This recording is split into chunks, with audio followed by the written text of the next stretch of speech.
খুবই কঠিন। এটা তো অনুপাত করে বলা যায় না যে কতটা এন্টারটেনমেন্ট আর কতটা প্রতিবাদ। আসলে প্রতিবাদের মধ্যেও কিন্তু একটা এন্টারটেনমেন্ট ভ্যালু আছে, নয়তো এই যে এত সুপারহিরো ক্যারেক্টার্স যেগুলো আমরা দেখি সেই ক্যারেক্টারগুলো জমতো না, সেগুলো তো মূলত প্রতিবাদ।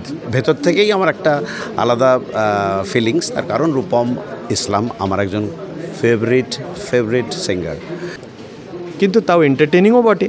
কাজেই আমি বলবো যে প্রতিবাদ এবং এন্টারটেনমেন্ট যেখানে মিলে যায় সেখানে একটা শিল্প একটা দারুণ তার একটা ভ্যালুটা বেড়ে যায়। সেই জায়গা থেকে আমার মনে হয় যে এই গানেও একটা কোথাও গিয়ে শিল্প এবং প্রতিবাদ মিলেমিশে এক হয়ে গেছে। তবে এটাও বলবো যে প্রতিবাদের গান বলতে মানুষ যেরকম আমার কাছ থেকে আমার তৈরি করা গানে যেটা পান সেটা কিন্তু এই গানে নেই। এই গানে সম্পূর্ণ অন্য একটা ফিল আছে। এটা একটা নস্টালজিক বাংলা সিনেমার যেরকম গান হতো, কমার্শিয়াল গান বলতে যেটা আমরা বুঝি, সেই ছন্দে প্রতিবাদের কথা এসেছে এবং সেটাও কাব্যিক ভাষায় এসেছে, খুব ডাইরেক্ট নয়, কোনো একটা ইস্যু ভিত্তিক কিন্তু নয়। এটা অনেকটাই মানুষের চেতনার মধ্যে থেকে উঠে আসা কিছু কথা যেটা গীতিকার ধরেছেন। সেই জায়গা থেকে এই গানের ইউএসপি এটাই, এবং এই গানটা যদি আপনাদের ভালো লাগে তাহলে আমাদের পরিশ্রম সার্থক। বিশ্ববাবু হচ্ছেন কথা ও সুর করেছেন, সঙ্গীত পরিচালক তিনি, আমি গানটা গেয়েছি, আর আমাদের রাজা চন্দ বিখ্যাত পরিচালক তিনি এই ছবিটা নির্দেশনা করেছেন। প্রথম কথা বলি, রূপমদা আমার পরিচালনা সম্পর্কে বলেছেন, আমি কৃতজ্ঞ।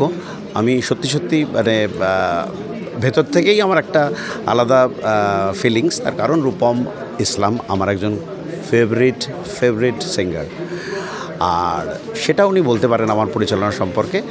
কিন্তু আমি রূপমের গানকে তো মূল্যায়ন করতে পারবো না, শুধু এইটুকু দর্শকদের বলতে পারি, রূপমের গান আপনারা যেরকম ভালোবাসেন, আপনাদের সঙ্গে একই শাড়িতে বসে আমিও একই রকমভাবে উপভোগ করি রূপমের গান। অর্থাৎ এটা আজ থেকে নয়, নজরুল মঞ্চ থেকে শুরু করে আমি বিভিন্ন জায়গায় কলকাতা এবং কলকাতার বাইরে রূপম ইসলামের শো দেখতে গেছি একটা সময়।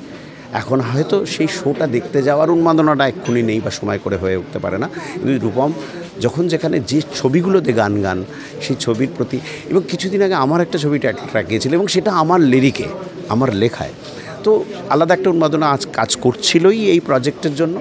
আর শেষ দিকে একটা কথা বলবো, যখন শুটিংয়ের দিনটা এগিয়ে আসলো, আমার স্টোরি বোর্ডটা, আমার কনসেপ্টটাতে রূপম ইসলামকে যখন আমি পর্দায় বা ক্যামেরার সামনে পেলাম, তখন বুঝলাম he not only is a great singer, is a very good actor as well.